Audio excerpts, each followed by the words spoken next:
Chandrababu RTGS కేంద్రంలో అధికారులతో నిర్వహించిన సమీక్షలో ప్రజా ఫిర్యాదుల పరిష్కారం, రియల్ టైం గవర్నెన్స్, మహిళల భద్రత, గంజాయి నిర్మూలన, పట్టణాల్లో విశాఖ తీరంలో గల్లంతైన మత్స్యకారుల కోసం గాలింపు చర్యలు ముమ్మరంగా జరుగుతున్నాయి.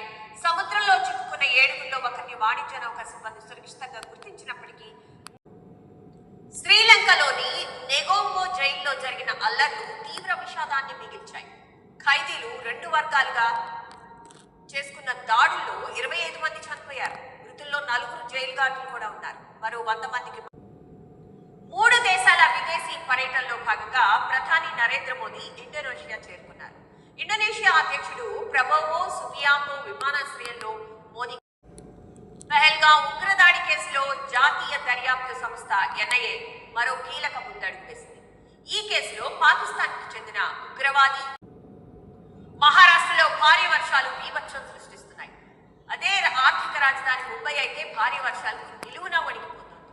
వర్షం ధాటికి ముంబై పూణే రైల్వే మార్గంలో కొండ చర్యలు విరిగిపడ్డాయి.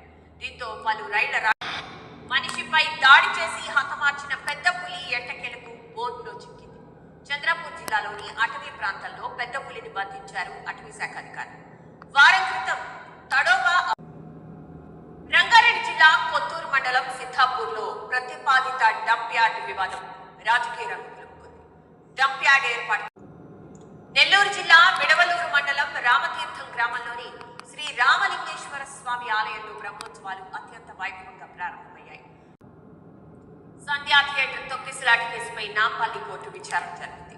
విచారణకు నటుడు అల్లు అర్జున్ వర్చువల్ గా హాజరయ్యారు. అయితే మిగతా నిందితులు హాజరు కాకపోవడం యూట్యూబర్ వత్సలపూర జోసెఫ్ అలియాస్ ప్రశ్న రావణ్ను పోలీసులు నెల్లూరు జైలుకు తరలించారు. ఇప్పటికే ఆయనకు 4 కేసుల్లో బెయిల్ రాగా 5వ కేసులో కోర్టు రిమాండ్ విధించింది. ప్రశ్న రావణ్ అల్పపీడనం, నైరుతి రుతుపవనాల ప్రభావంతో తెలంగాణలో వర్షాలు కొనసాగుతున్నాయి. సోమవారం, మంగళవారం, బుధవారం రాష్ట్రంలోని పలు ప్రాంతాలు ఇవి ఈ బులెటిన్ విశేషాలు. మరో బులెటిన్లో మళ్ళీ కలుద్దాం. అప్డేట్స్ కొనసాగుతూనే